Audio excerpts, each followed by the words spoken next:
The topic today is permissions.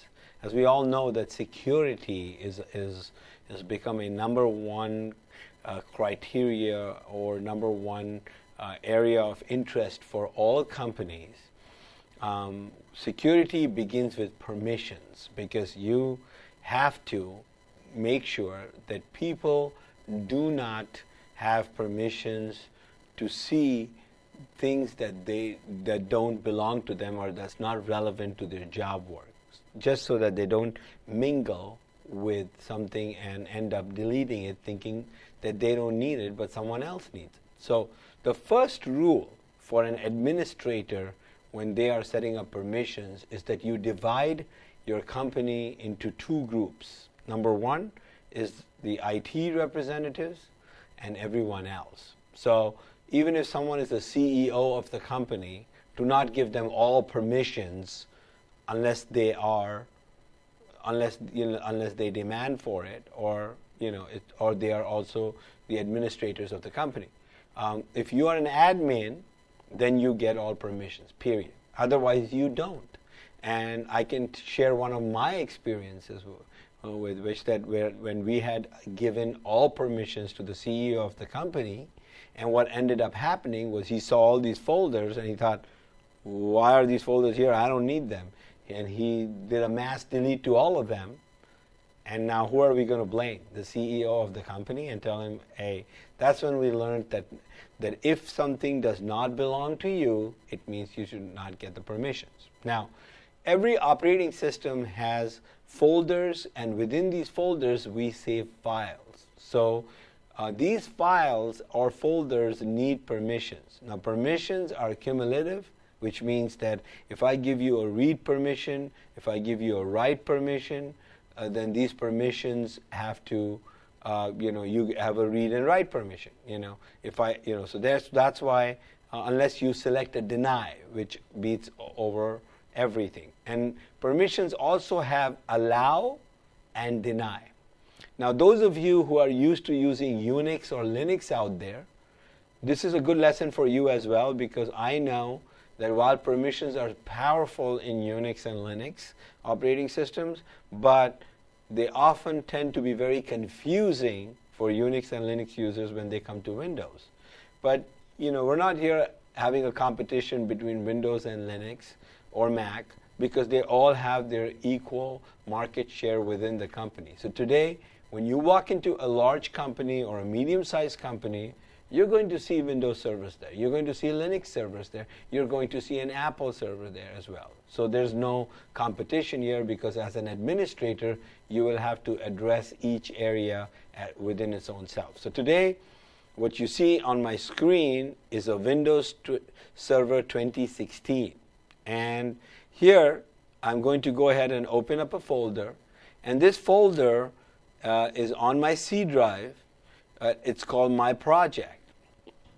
Now, this folder is called My Project, but it needs permissions for, say, a few people.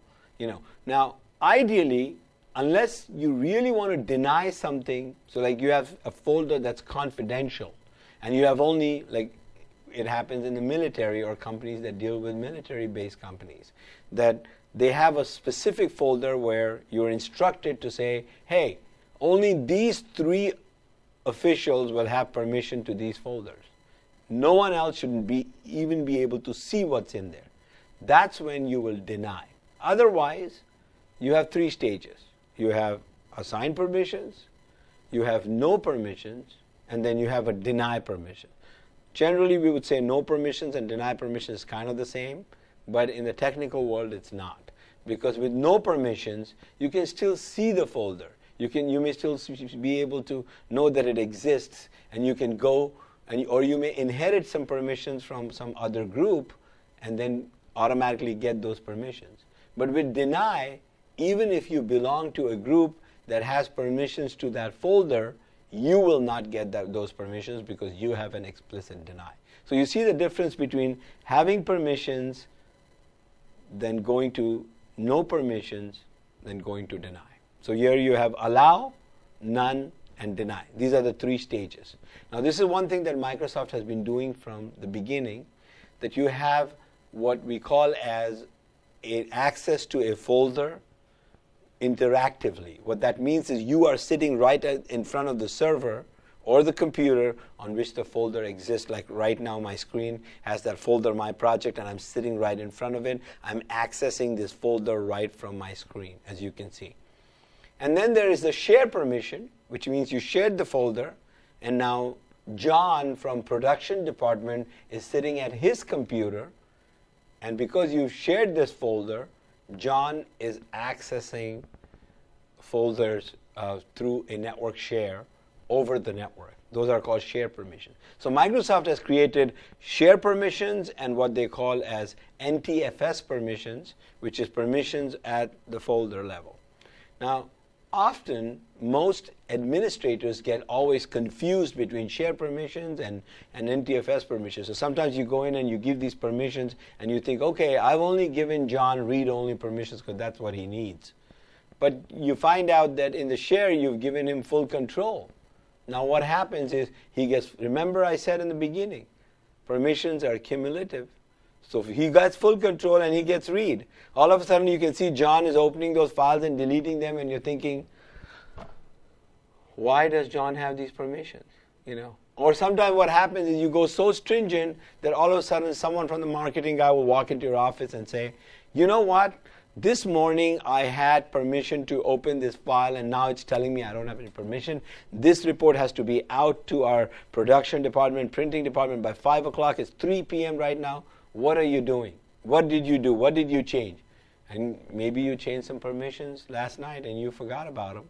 And now what happens is you thought, but I didn't deny him or I didn't do anything to him. But due to some group association or some other way, this person just lost access.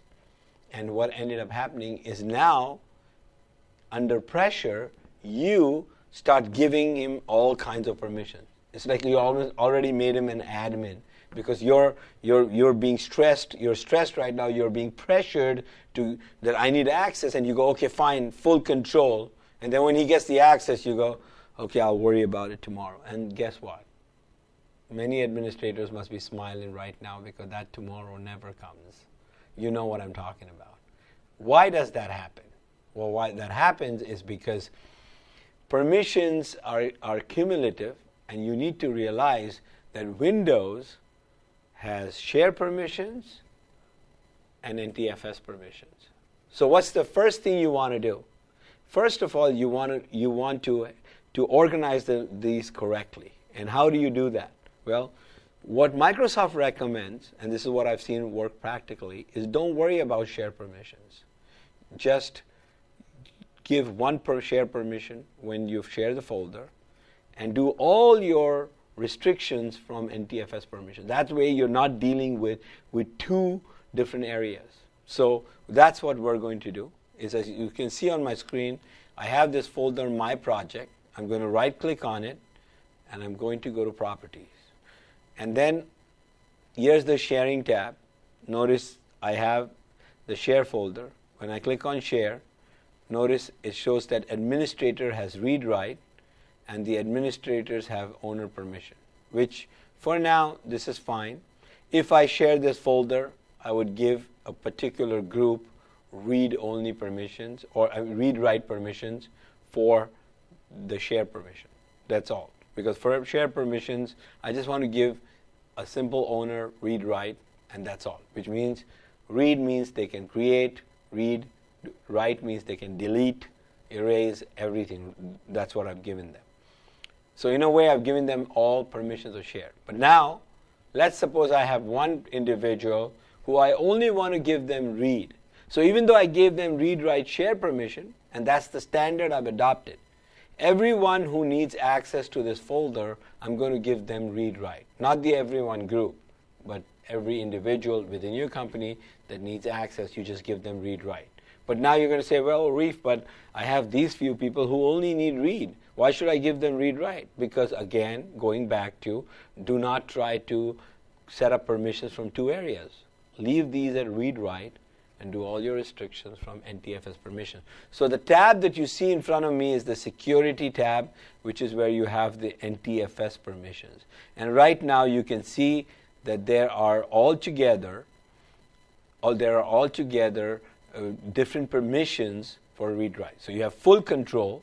You never give anyone full control unless they are admins. Modify, which is the same as, that they can modify, erase, delete. Read and execute.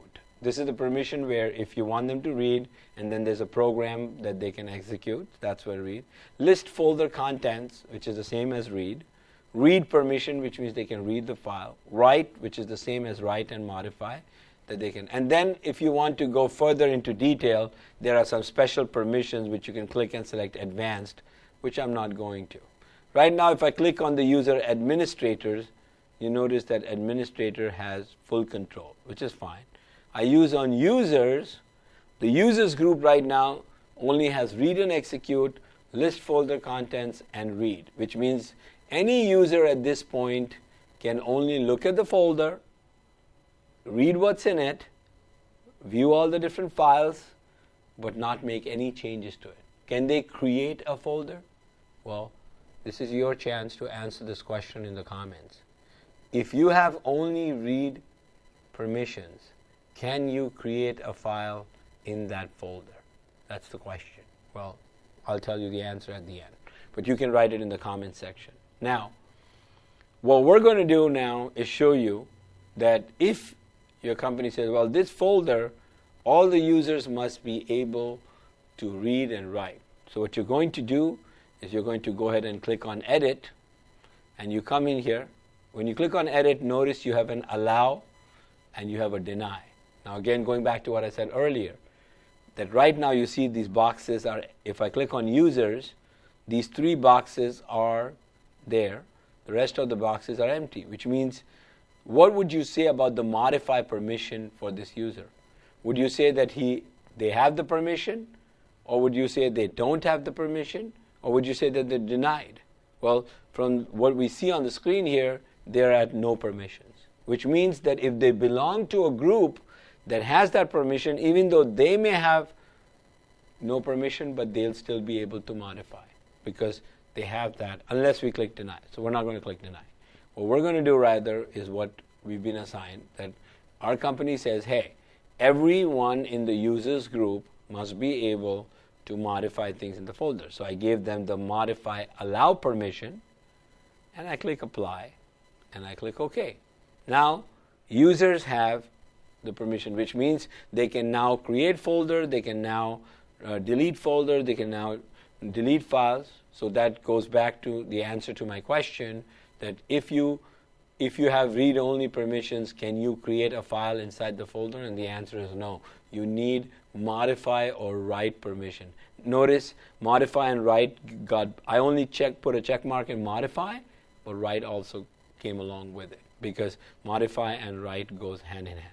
Now, if your company says, well, but there's one group, or one individual that we don't want him to have any permissions, then we can click on add, search for that user. As you can see right now, that I'm searching for all the users, and this is a Windows 2 2016 server, by the way. So I'm going to go down and see if we have any other groups. And so, like, let's say we have the everyone group. So we say, okay, we don't want the everyone group to have any permission. So what we do is we make sure we remove the read and execute, we remove the list folder contents, and we remove read. So now, even though the users group has permissions, but the everyone group, which is like everyone, even guests are allowed, don't have any permission. Or if I want, I can even deny them. But right now, I'm just going to leave them at no permissions. So by default, you saw that they had the read permission, but I added them, and now I'm going to go ahead and click OK, and I'm going to go ahead and click close. And that completes my lesson for permissions. So what should you learn today is when you are dealing with a Windows server, you have shared permissions and NTFS permissions. Keep one standard permission like read and write for share permissions, and do all your restrictions from NTFS permissions, which is full control, read and execute, list folder contents, modify, write.